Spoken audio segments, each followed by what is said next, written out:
What is up, gamers? Staxwell's back at it again today, finally, with another market watch. Sorry about that, y'all. I got a little bit sick, so sorry for the late upload. Let's see if I still remember how to do that. But I know you guys are craving a market watch, so I don't want to waste any more time. Let's just go ahead and jump straight into it here. First card we have is Dishonor. This card's shooting up a lot. Cheapest copy on the market is $13.50 for the non-foil. And then the cheapest rainbow foil on the market is like $16, $17-ish. And there's only like 7 non-foils and 7 foils. I think part of the reason for the squeeze on this card is that, and just like specifically Katsu's like kind of very well positioned going into Pro Tour, has a good KO matchup and a good Dromi matchup, which is like posed to be the two most popular decks going into the tournament. So it makes a lot of sense that some of the Katsu cards are disappearing. I bring up Dishonor because it had like the most of a swing. But yeah, it's not the only Katsu card going up for sure, and it makes a lot of sense. Again, only a few copies on the market, so if you need it, especially if you need it before this weekend, yeah, kind of bad news. But this is what happens when you're switching decks last second, right?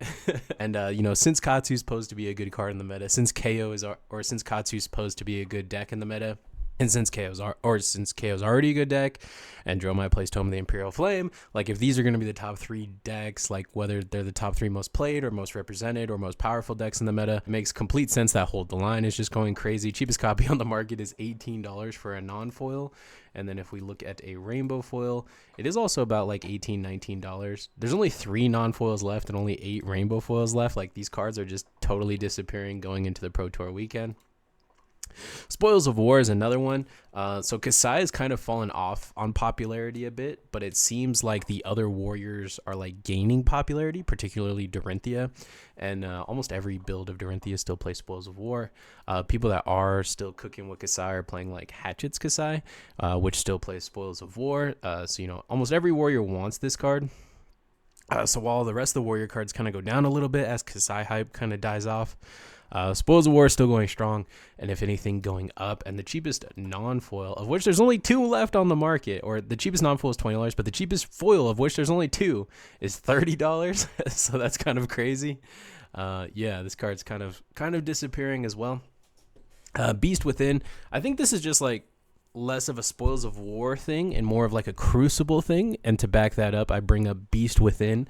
Cheapest copy on the market is $17. If we look at Cast Bones, Swing Big, Apex Bonebreaker, all these cards are like kind of ticking down slightly as, everyone who wants to play the deck has the deck. There's not a lot of new like, oh, this is a new innovation. Katsu's a good deck now. We all need to scramble to pick up our Katsu cards. Like there's nothing like that happening with KO. There's none of that like sense of urgency, none of the overnight buyouts on the market. Nothing like that is happening with KO. So all the cards are kind of ticking down since everyone's still opening product and I won't say no one, but like not as many new players are building and picking up KO for the first time. So as a result, all the rest of the cards are down like 10, 20%, whatever, which is pretty normal after a set drops. But Beast Within is holding strong, and I think it's because they're in Crucible of War. Crucible of War, as we know, we've covered it many times on the channel, is like the most underprinted set in all of Flesh and Blood. So when one of these Majestics gets good, it kind of goes crazy. It's like the original Everfest, if you will. You guys know how much I love Everfest Majestics.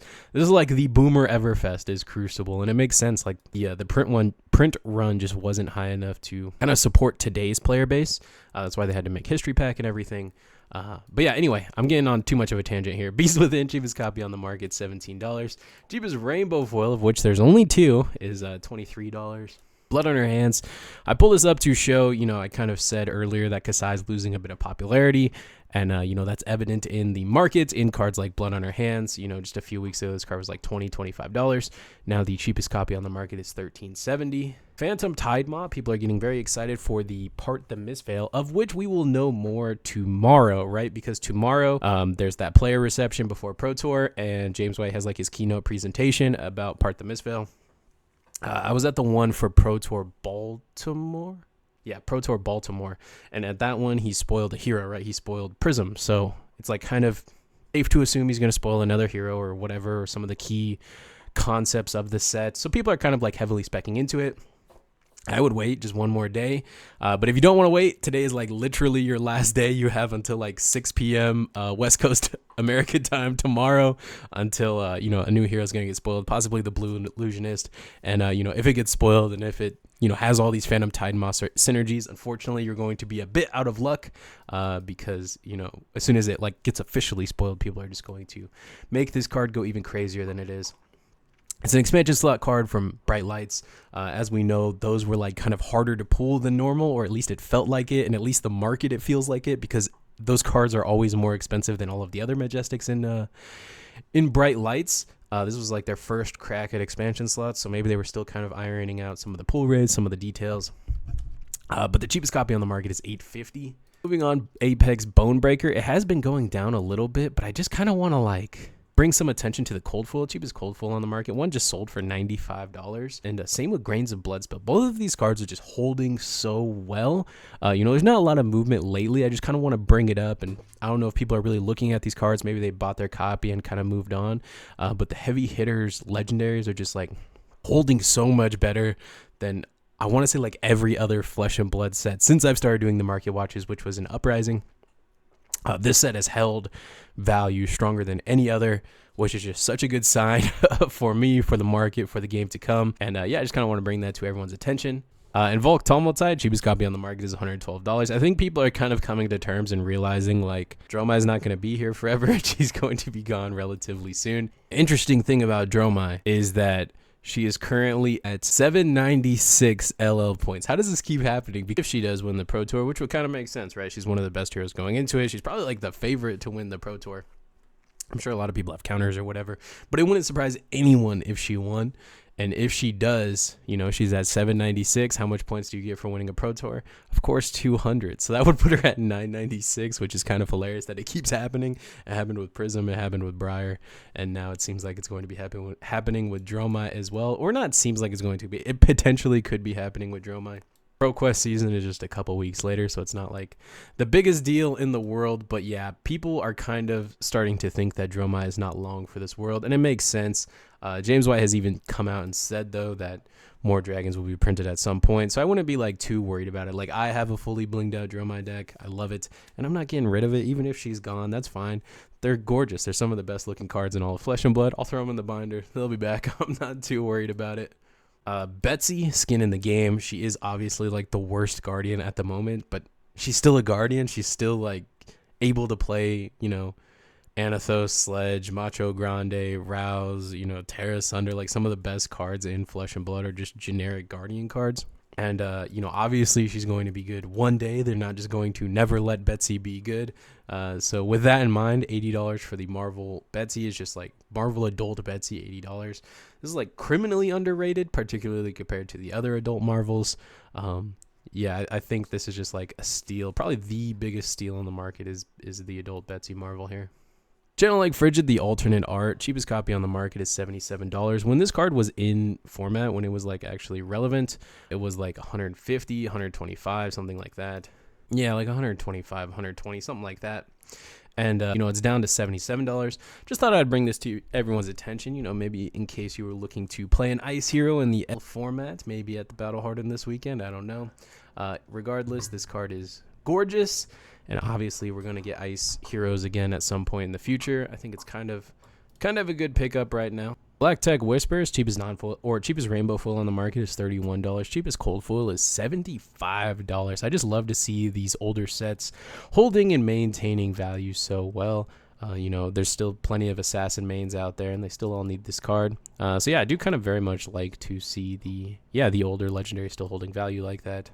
Katsu the Wanderer rainbow foil is the adult Katsu. This was a buy a box promo for Welcome to Wraith back in the day, and you probably think when you hear that a Welcome to Wraith buy a box promo, that's got to be insanely expensive, and it's just not. Somehow the cheapest rainbow foil copy on the market is $41, which part the Mistveil coming out, Katsu just being good already, kind of this card's just lined up to be worth money, right? How is it only $40? It doesn't even make sense.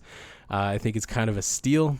Vestige of Soul, cheapest copy on the market is $43, and the cheapest coldie on the market, hold on, is about $60. This one makes sense. They play it in the new Prism.